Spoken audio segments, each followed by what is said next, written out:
Hello, everyone, and welcome. Today, we're going to dive into a really fascinating and complex topic that's right at the heart of your Angloman Contemporain program. We'll be looking at multicultural societies, specifically focusing on the United Kingdom and the United States. So let's get right into our analysis. So let's kick things off with this really powerful statement from 2010. It's from the German chancellor at the time, Angela Merkel. Her claim that Germany's version of a multicultural society, or multiculti as they called it, was a total failure. Well, that sent shockwaves across Europe. This quote is the perfect starting point for us because it just perfectly frames this intense political debate. It gets us thinking, is this idea of failure actually based on hard evidence, or is it more of a political move? Now, you might be wondering, why are we studying this specifically? Well, it's not random. Our lesson today fits perfectly into your AMC curriculum. We're in Theme 3, Representations and Expressions of Identity, and right in the first axis, Identity and Diversity.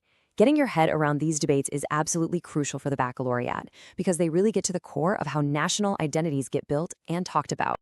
To keep us focused, we're going to use this one central question to guide our entire analysis today. We're not just going to be listing a bunch of facts. Instead, we're doing a comparative analysis, looking at the political language and the policies in two huge English-speaking countries. This method, by the way, is exactly what you'll need to do in your exams. So here's our game plan. We'll start by defining some key ideas. Then we'll dig into our two case studies, the UK and the US.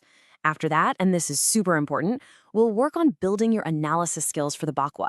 And then we'll wrap it all up with a conclusion. Right, let's jump into our first section. Before we can really analyze the debates, we have to be absolutely crystal clear on the main ideas that are shaping them. Think of these concepts as your essential tools for analysis. Okay, so at the very heart of this whole thing are two competing metaphors for how a diverse society could work. On one side, you have the melting pot. That's all about assimilation. And on the other, you've got the salad bowl, which is a great metaphor for multiculturalism. You know, you mix all the ingredients together, but they all stay distinct and recognizable. So the key idea behind the melting pot is this concept of fusion. Everything blends together into one single, new culture. It's a model that has always been really closely linked with the United States, where the national story, or myth, was that immigrants would leave their old identities behind to become simply American. Multiculturalism, on the other hand, argues for the complete opposite. It's about preserving distinct cultural identities. It pushes this idea of a society as a community of communities, where different groups are actually encouraged to hold on to their own traditions. And this is the model that came under so much fire from leaders like Merkel and, as we're about to find out, David Cameron. All right, let's move on to our first case study, the United Kingdom. We're going to look at a very famous speech where the government basically declared its own multiculturalism policy a total failure. So here it is. This is the core of the argument from a 2011 speech by the Prime Minister at the time, David Cameron. He's claiming that what he calls state multiculturalism actually encouraged people to live in separate, segregated communities. He argues this created a kind of vacuum that could then be filled by extremist ideas. As you can imagine, this was a massive and incredibly controversial political statement. And what was Cameron's solution? He called it muscular liberalism. The name itself is pretty telling, isn't it? It suggests a stronger, more forceful way of promoting certain values, things like democracy, equality, free speech, instead of just passively tolerating all beliefs, even the ones he thought went against core British values. But, and this is where we need to put on our critical analyst hats, we have to question the foundation of this political argument. This is why the rhetoric clashes with the data. Cameron's speech directly linked the failure of multiculturalism to the threat of Islamist terrorism. But if we look at the actual data from Europol from 2010, the year right before his speech, something really striking pops out.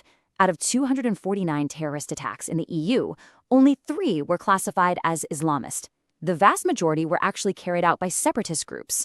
This statistic is a powerful counterargument that forces us to question the link Cameron was trying to make.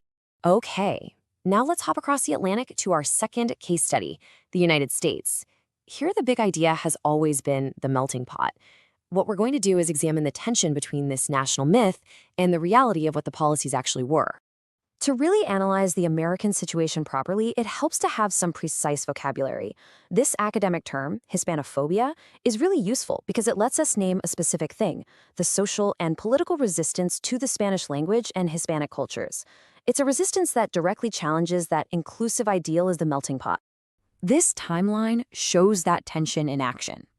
You can see a really clear pattern. Across several states, you see policies that were actively pushing for people to assimilate linguistically. From Proposition 187 in California all the way to English-only laws in Arizona, these measures created what academics have called a panic around immigration. It just reveals this deep conflict between the welcoming myth of the melting pot and a political reality of exclusion. Okay, we've analyzed some pretty complicated documents and ideas. Now, let's completely switch gears and focus on a skill that is absolutely crucial: how to use all this material to build a really powerful argument for your exams. This whole section is about method. Whether it's for your written exam or your oral, a clear, well-supported argument is the absolute key to success. So what we're going to do is practice right now using the examples we've just been talking about. Here is a simple but super effective three-step method. First, you state your idea. Give me a clear topic sentence. For example, David Cameron's promotion of muscular liberalism was based on a questionable link between multiculturalism and terrorism. Simple.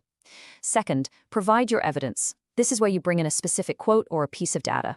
So you could say, for instance, in 2010, only 3 out of 249 terrorist attacks in the EU were attributed to Islamists.